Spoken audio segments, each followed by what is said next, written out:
into Life is a Sacred Journey. Every week, we bring a new perspective to aging and caregiving. Here is your host, Micheal Pope. Good morning, good afternoon, or good evening, wherever you are in the virtual neighborhood of Life is a Sacred Journey. It is always my privilege and honor to be the host of Life is a Sacred Journey.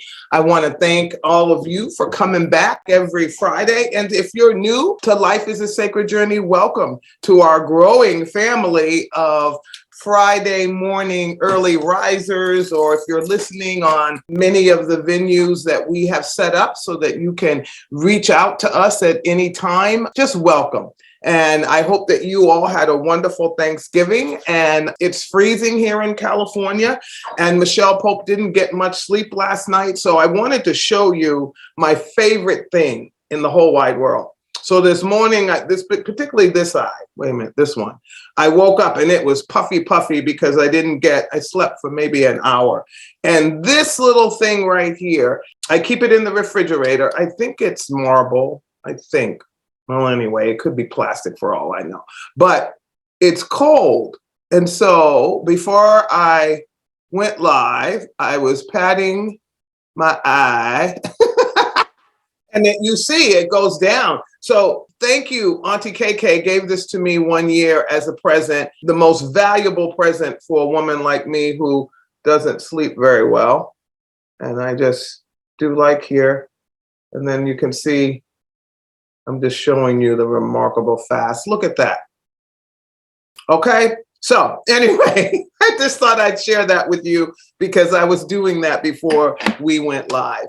Welcome to Life is a Sacred Journey. We are a platform where we focus on caregiver issues. We focus on life experiences. We focus on life. This morning, I have forgotten my other phone because I was rushing to get out of the house, so I can't see all of you. But say good morning to each other in the chat. Wish each other well in the chat. And I will read the chats later. And good morning, good morning, good morning.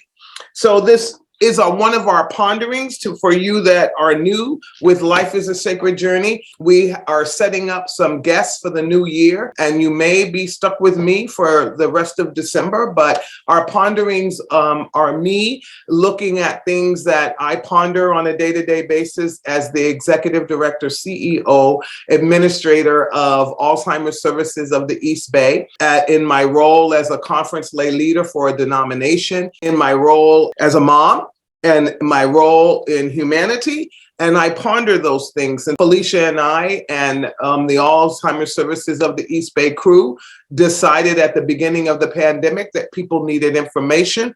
And so we began these podcasts, and we have now grown and grown and grown. And so as we come to the end of the year, I want to also be grateful for all the people that have come to Life is a Sacred Journey and made it possible. So I want all of us to just really remember those individuals because they took time out of their day, morning, afternoon, wherever they were, to join us. The topic today is holiday blues.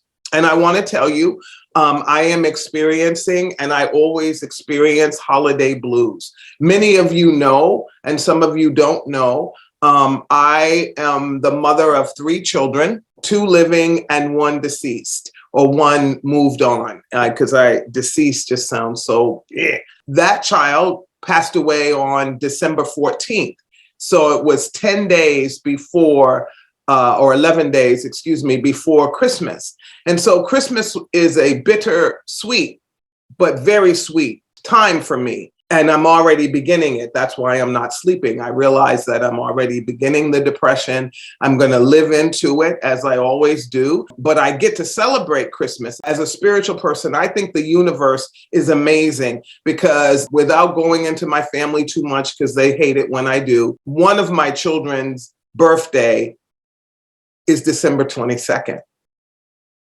So while many years before the December 22nd birth, my oldest son passed away. Devastating. I still had to celebrate Christmas because I still had a younger child at home. But the glory and the magnificence of the universe also gave me another life on December 22nd, many, many years down the road from the death. So at the end of the day, moving into our lives and living into our lives as they are given to us, as they fall down before us, is so important. I wore this shirt today. I always have a hard time because it's the mirror image, because it has a phoenix. Here we go. This one.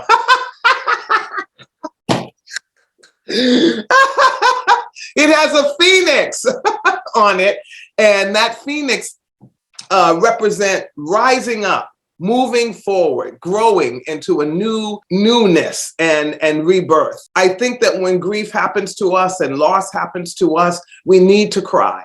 We need to experience the cleansing of tears. We need to talk to other people. We need to share the person that we're missing in with others. So I just want to talk about the holiday blues today a little bit before I leave you and you go back into your lives. And I'm taking it from Very Well Mind. And I want to thank Kendra Cherry, who is the author of some of the thoughts that I will be sharing with you today. So let's first of all discuss, what are the holiday blues? When do they begin? What are they? For many of us, the holiday blues began right at Thanksgiving, right before, or began the minute that capitalism took over and started throwing Christmas at us before Thanksgiving, by the way. We begin to see that, right? You begin to see the images of the holiday. And then you begin to have feelings of sadness that last throughout the holiday season, especially during, again, the months of November and December, and are often, again, holiday depression or holiday blues. I'm going to call it holiday blues because I think it's kinder to our spirits. Depression is a word that, you know, we all begin to look at, and it's a good word because it describes a set of symptoms and diagnoses it's a diagnosis for the way we feel. But for this day, we're going to call it the holiday blues. And I know caregivers are dealing with holiday blues, especially. And again, caregivers are not just individuals who are caring for somebody with Alzheimer's and dementia, but caregivers are parents, sons and daughters that have lost their parents and living without them. I've been an orphan for a really long time, and I miss my mother and father. I wish I had spent more time with them. I wish I had spent more holidays with them. I wish that I hadn't got so involved here at ASEB that I allowed ASEB make me turn my back out of my need to do well here with my family, and that I got on those planes and trains and automobiles and went back east to be with my family more. I will live with that regret for the rest of my life because it is a regret. And so the holidays brings that back for me. I wish I had spent more time with my brother. I spent an enormous amount of time. He came here, but I didn't visit him that much. He came here. He would make it easy for me because I had children that I was raising, but I wish I had. So if there's anything that you get out of this part of the pondering from me, is if you have family and friends that you love and they are not in your local geography, time zones, because that gets me in trouble all the time, the 3-hour time difference. I work late hours, so by the time I leave here, it's usually sometimes midnight back east. But I'm going to start sending a text. I'm going to start doing this is not a New Year's resolution, by the way. This is a life change, well-mind thing that I have to do. I'm getting older, and I hope my kids, if they move out of the area, don't kick me to the curb the way that I did some of my family members. So I'm just sharing that with you so you can ponder that on your own and use it, throw it away, talk about it. But I wish I had. I was pondering that in my meditation and prayers this morning. Maybe that's the other reason my eyes are puffy too, because I was crying from the grief that gave me. I should have been with them more. It would have been good for me. And it definitely, at this time in my life, this wouldn't be a part of the holiday blues for me as it is now. So holiday blues, let's keep going into it. What are some of the symptoms? If any of you are out there and you've experienced holiday blues, share in the chat. What are some of the holiday blues symptoms that you're feeling? Is it loneliness? Is it anxiety, depression, sadness, a painful reflection? That's what I just did with you, a painful reflection of something a period that I should have, in my mind, done something different, and that I want to make a life change to do better. So even though we love the holidays, right? We all like getting gifts. I'm looking forward to gifts. Looking forward. I promise Fred, the Belgium gift will not be as heavy this year. He showed me the side note. He showed me the post office that he has to walk with the package that I send. I didn't know that he was walking back to his house with it. So that's a family joke. I will make it lighter this year, not because I'm not sending anything, but they won't be as big, meaning the gifts in size. They'll be big because they come from me. So to my family in Belgium and all the people around them that loved me when I was there, because you're now family too. So I have to just shout out. And we experience the blues of the holiday, one, because we're also being told how to experience it. So loss, painful reflection, sadness, loneliness, anxiety, and depression, but also because we're also being told how to live out the holiday season. If you don't go and do Black Friday shopping, if you have to have the gift under the tree by the 25th, everything is a rush it. Last year, I didn't take my Christmas tree down until mid-January, almost February, because I'm bad at it. And I needed my daughter to come over. She was busy. So it stayed up. Who cares? It's the rushing into the season that makes it so chaotic. And so let's just ease in to Christmas or holiday Hanukkah or in all these holidays that if we would ease into them without being so concerned about the ritual of it and more about the emotion and the feeling and the stability of the holiday that it gives you, that foundation, I think we would come out of them a little bit better. Again, these are all my thoughts. You don't have to agree with them. I hope you don't agree with them fully, because that would be crazy if everybody agreed with me. But these are my ponderings and something that I'm giving to you in the hopes that you will think about the impact of all these things on your mental psyche and how you're feeling.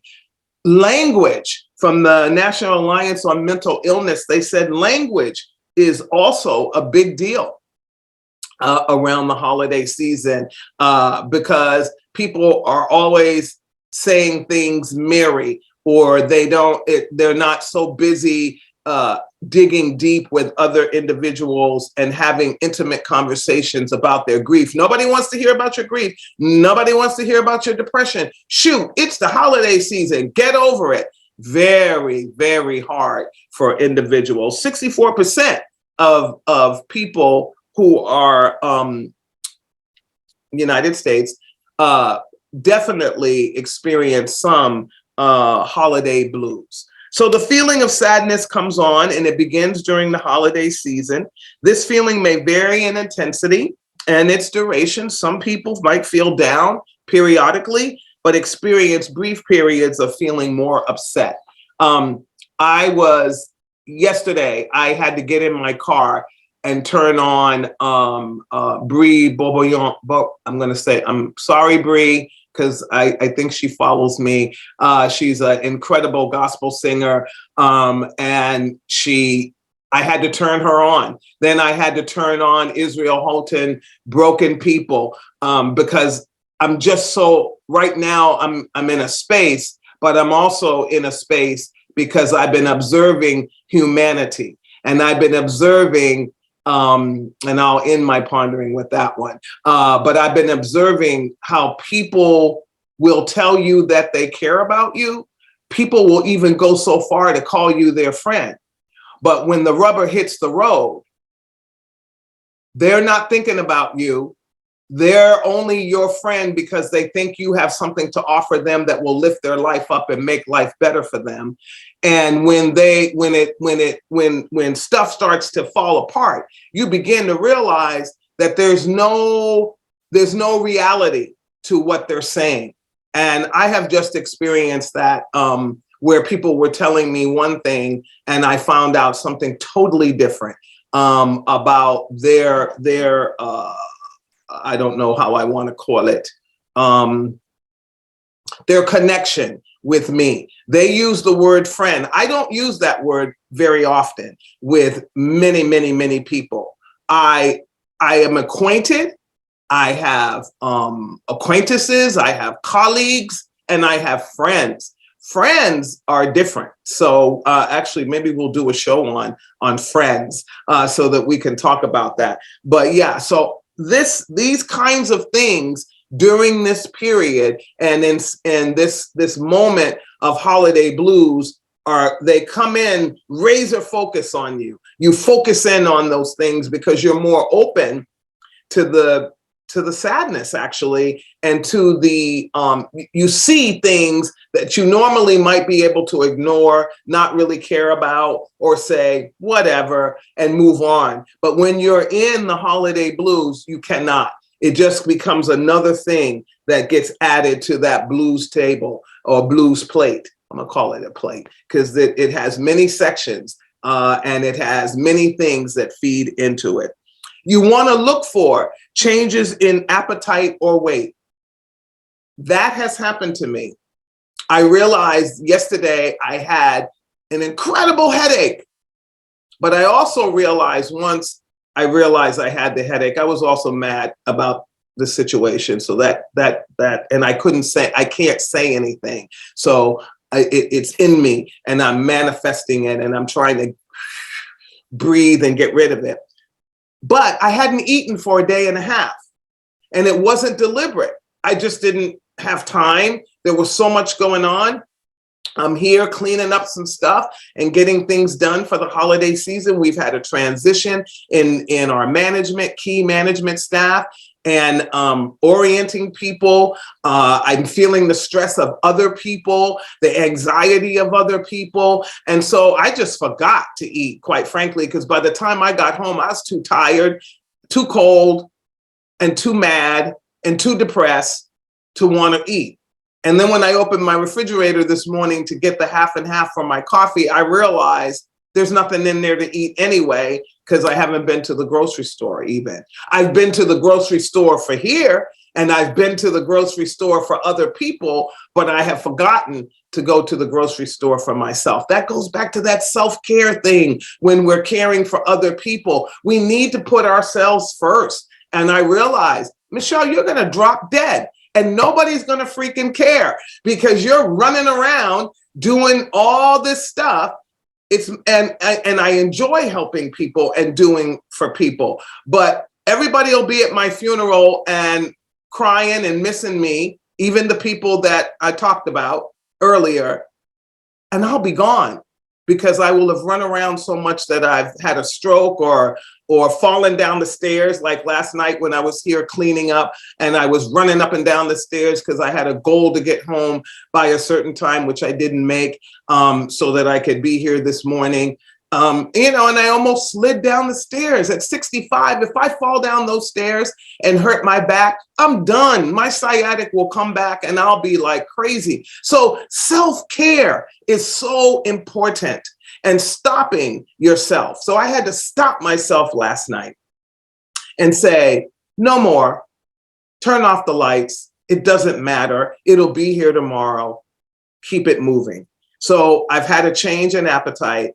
And if I weigh myself, I've probably lost weight, but probably not. Not enough for anybody to notice, but definitely a change in appetite. No hunger. I mean, it's not even like my stomach's growling or anything. I'm just not hungry. So that's a good one. Drinking some soup today. I brought bone broth so that I will be sipping on that so that I will get nutrition. Because again, for cognition, water, eating, all these things are important. When you stop them, the brain gets foggy, things start to happen, and we don't want that to happen to you, to me, or to anyone. We have changes in sleep patterns. Oh boy, do we, an hour and a half sleep. I went to bed, went to sleep for an hour and a half, and I woke up. And so I've gotten caught. I actually watched a whole series on Netflix, 2 seasons of it, cleaned my house a little bit. So I'll crash early today. So I know I will, because I'm feeling tired, but that's not good. Changes in sleep patterns are not good. And so needing to go back to put my Fitbit on, which I haven't been wearing because it was bothering me, put my Fitbit on and really start thinking about my sleeping pattern, getting out of here at a reasonable hour, because I'm a nester.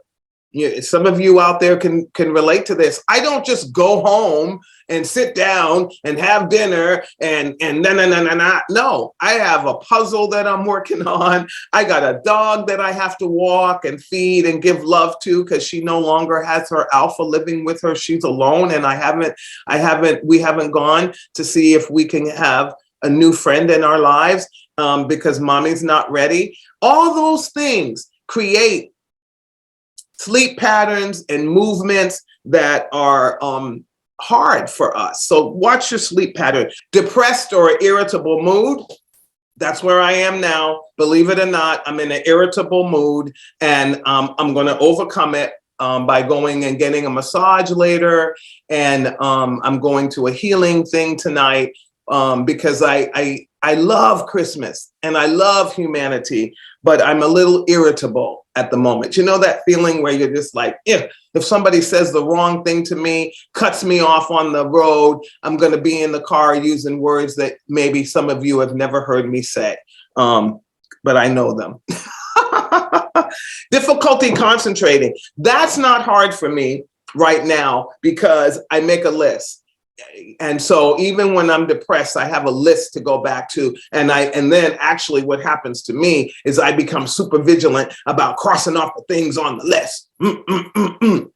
Okay, become like a pit bull, get the stuff done, because I don't, again, want people thinking because I'm feeling something or they know something that I'm not being effective. That's because as a Black woman, I've been raised, and I still feel, even though I know better, that I have to do better. I have to jump higher. I have to, that's a psychosis that I have. We call it's PTSD, I believe, from growing up where I felt inferior as a child, was told that I was inferior, being a woman and a Black person. And so that's a part of my DNA now. And I have to try to always overcome that by calming down and embracing a different paradigm. Feelings of worthlessness or guilt. Again, we talk about that all the time, that feeling of I don't matter, I'm nothing. Why we share the suicide hotline here every Friday, because that worthlessness and guilt will kill us. It will kill us and make us not enjoy the holiday seasons or Christmas. Feeling more tired than usual. Yeah. Tired, fatigued, not engaged, the Eeyore syndrome, I call it. Feeling tense, worried, or anxious. Loss of pleasure in doing things you used to enjoy. Those are many of the signs. There are more that you can look up, but that's seasonal sadness. But they have a term for seasonal sadness it's a little bit more. It's seasonal affective disorder. It's SAD. And it's a form of a major depressive order that occurs in seasonal patterns during certain months of the year. And also when we change the time and it gets dark at 5:30 and you're just, So I'm going to tell you the difference between holiday blues, depression, versus seasonal affective disorder, SAD for an acronym. So holiday depression starts around November and December, we already talked about, and lifts shortly after the new year ends. Typically, though, with seasonal affective disorder, it lasts about 40% of the year, starting in the late fall. You see the pattern? early winter until the spring and summer. So that's why changing daylight savings time. Thank you. Well, maybe I am having some difficulty in concentrating. Daylight savings time is so difficult for some people. Their depression started in September, and then you move into that when I think we just did that not too long ago. And it lasts, it lasts all the way into the spring when the weather is better. It's not as cold. We're not as isolated from each other. We are able to get out more for walks because this morning I was walking in the dark because I also felt like I needed to exercise, and I was walking in the dark. I had my flashlight and all my gear. I had my taser, but at the end of the day, I should have been in bed. So how do we diagnose and how do we get to a place where we can enjoy the holidays? We need to get enough sleep. We need to look at our financial stress because the holiday season actually puts an impact on that. And you know what? If you can't afford to give someone a gift, make something. One of the best gifts, I'm trying to find it. I love rocks, by the way. Anybody who knows me, not just regular old, like rocks that, but rocks, okay, rocks. I love all kinds of rocks because I like to figure out what kind of minerals or whatever is inside of them. It's the anthropologist in me. Painting a rock or putting, beautiful something on it, putting it in a beautiful box that you only pay $1 something for, and maybe buying some fabric, for another $5 or something. Go to a JioSaavn's or something. I don't know if they're still open, and then put it in the box and make it a wonderful presentation of love. A small candle. You don't have to go out and start buying people all this stuff. First of all, we don't need all that stuff. And second of all, it all ends up in the landfill that ends up in the ocean. You can give gift cards. You can buy stuff online and have it sent to the individual. Don't let Christmas put you in financial stress and create financial burden for you, because they say that actually overextending yourself financially is one of the biggest causes of holiday depression. Because you're starting to think about it. You're, I got to get this for this person. First of all, if you're alive and they love you, you're the best gift to them. If they don't think so, if it were me, I'd evaluate whether that person can even be in my life if I have to go and buy them a gift in order for them to know that I love them. So think about your finances. Think about gifts that you can make. I can't wait. My daughter-in-law makes the best gingerbread man cookies in the whole wide world. If she only gave me that plate of cookies, I'd be very, very happy. We do exchange small gifts, but we don't go way out. We're all always thinking about the next day. We'd rather spend money going out to dinner during the year as a family than just on one day. Isolation and loneliness, get out, be around people, even if you're in a coffee shop with your mask on, having a cup of coffee where you're hearing people, music, activity is happening, engage. Say good morning to the people on the street when you walk by. Smile at them through your mask. Somebody said, oh, nobody can see you smiling through a mask. Yes, they can, because your eyes change.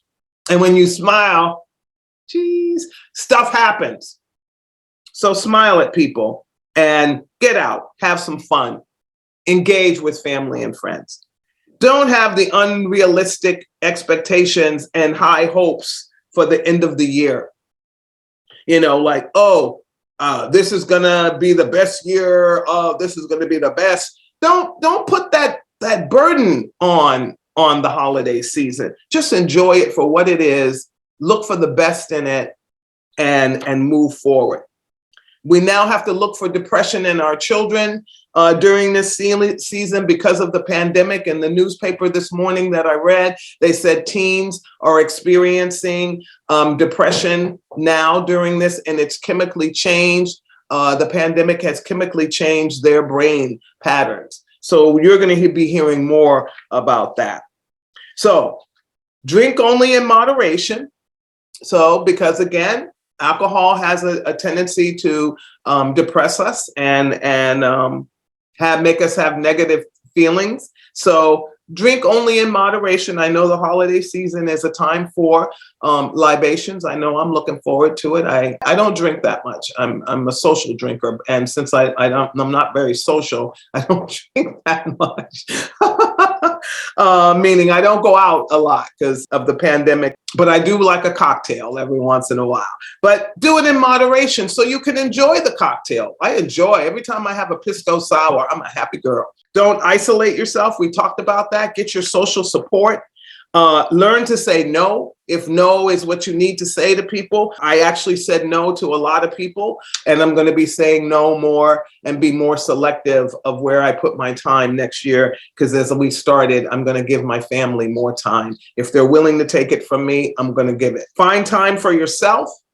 Find time for yourself. Micheal Pope, did you hear that? Yes, I heard that. Find more time for yourself. You got to find time for yourself. And whatever that fun thing is for you, find time for it. Set realistic expectations and get help. That's the last one. If you need help, get help. Don't be afraid. I know that for me, the first time that I went to a counselor, I was really nervous because I had been taught that, we don't want counselors in our business. And, again, that PTSD from growing up Black in America, we were told, you got to be careful because, it just is what it is. But how to get help? Get help. I'm here to tell you, once I did go to a counselor and take care of my PTSD and recognize what it was, I was able to move forward and let go of some stuff that I had been carrying, not just in my heart, mind, and spirit, but in my DNA. And if you or a loved one are struggling with feelings of depression, contact the Substance Abuse and Mental Health Services National Hotline is 1-800-662-4357 for information and support, as well as treatment facilities in your area. They also have a national health database on Very Well Mind. Oh, the sun is coming up. How glorious. Before I leave you this day, I want to share with you, first of all, thanks again. Oh, you know what? One thing I forgot to say. Consider the medications you might be taking as well during this season. Look at the after effects of those medications, because sometimes they too can cause some depression or affect the way you're thinking.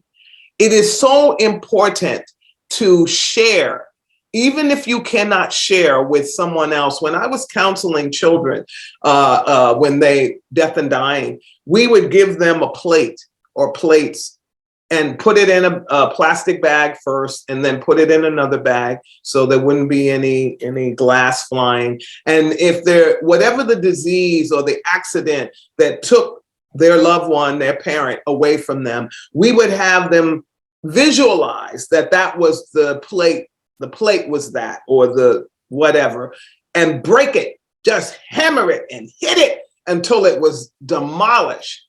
And the feeling of being in control over your own stuff, the thing that you hate right at that moment. I hate cancer because it's taken my mom. I hate this or I hate that because it's done this to me. Sometimes I have a pillow at my house, a punching pillow. And I'm actually, for Christmas, the only gift that I'm giving myself is I'm buying a punching bag. I decided to buy a punching bag because I feel better when I'm getting rid of my stress. And if I had my pillow, I would show you I just hit my pillow, And that doesn't mean I'm a violent person or you're a violent person, because I would never hit another person at where I am right now. Now, if you attack me, I might try to defend myself, but I'm not talking about that. This is about getting rid of. Do you know why you played in the schoolyard as a kid? Do you know why we had recess? Okay. And it was to jump and to move and to be out there, because when you're doing that, then you are getting endorphins and you're getting excited, and you go back into the classroom and you're able to learn more, you're more settled. And so do something that will help you to feel that sense of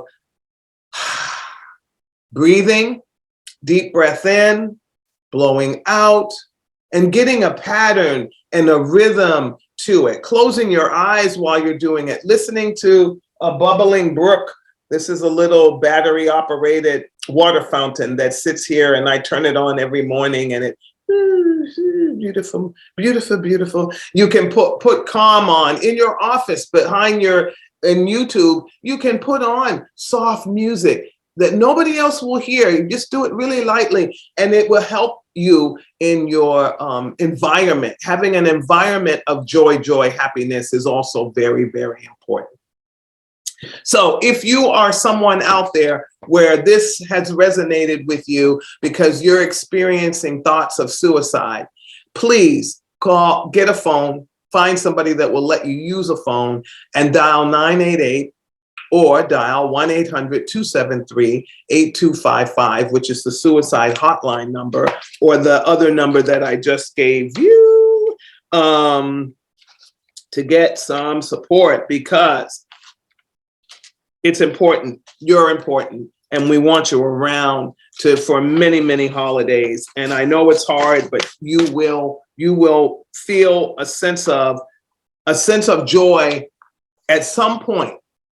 It may not be this holiday or this Christmas, but you will feel some joy at some point. Know that you matter. Know that the world would be an unhappy place without you. And we care about you here at Life is a Sacred Journey. 988-1-800-273. I wasn't able to find that other number. Let me find it real quick. Hold on, my friends.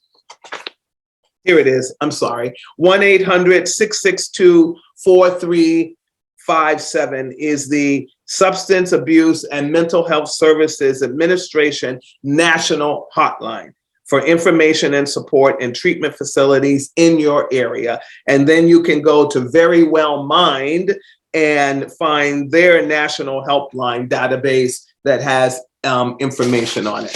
Know that you're not alone. Know that across the world, and even people that look like they got it going on, like myself, because most people would say, no way Micheal Pope deals with depression, anxiety, or any of that. And I'm here to tell you I do. Okay. And I'm dealing with holiday sadness and depression right now. But tomorrow, I think I'm going to a carol sing, and I'm going to try to get some sleep tonight. And I'm going to try to do all the things that I need to do. But guess what? I'm also going to feel that grief. And I'm going to cry when I need to cry. I'm going to bang my pillow when I need to bang my pillow. I'm going to pick up the phone and call people when I need to call them. And I'm going to get out into the world because life is really worth living. So have a wonderful day out there in the Life is a Sacred Journey neighborhood. I almost said hood, so hood is good. Neighborhood, community, and all of you out there, go out, hug a tree, pet a cat, pet a dog, and then more importantly, hug yourself. Feel how you feel, and love yourself in a way that, because you know what? You are magnificently and wonderfully made, and you matter. So have a wonderful week and be good to yourself. It's the first weekend in December. Slow down. Slow down. You don't need to do the holidays the way the world tells you need to do the holidays. Quite frankly, don't do it the way they tell you. Make up your own stuff. Do it your own way. Peace.